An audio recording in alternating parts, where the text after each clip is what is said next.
మనం పెట్టుబడులు తెచ్చాం.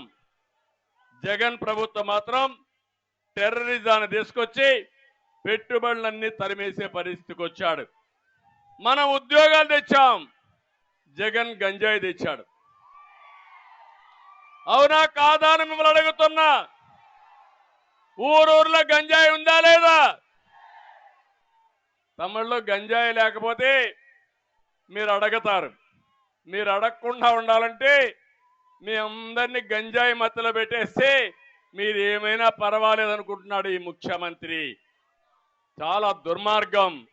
ఆ గంజాయి తప్పని నేను అడిగితే, తెలుగుదేశం పార్టీ అడిగితే, తెలుగుదేశం పార్టీ పైన దాడి చేసిన నీచులు ఈ వైఎస్ఆర్ కాంగ్రెస్ పార్టీ అని చెప్పి కూడా నేను మీకు తెలియజేస్తున్నా. మళ్ళీ అడుగుతున్నా యువతని, తమిళ్లో హుషారుగా ఉన్నారా లేదా? సైకిల్ ఎక్కండి.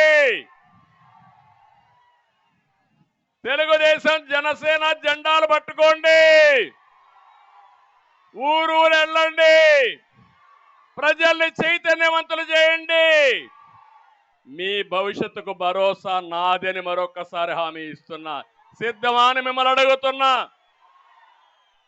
100 రోజులు ఇంకా తగ్గింది. 3 నెలలు.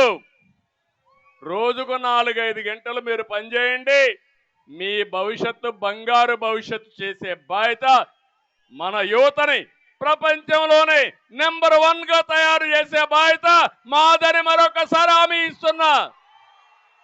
సిద్ధమా యువత అని అడుగుతున్నా. జాతికి పెద్ద ఆస్తి యువత. ఆ యువత కన్నెర్ర చేస్తే ఎవడూ బాగుపడడు.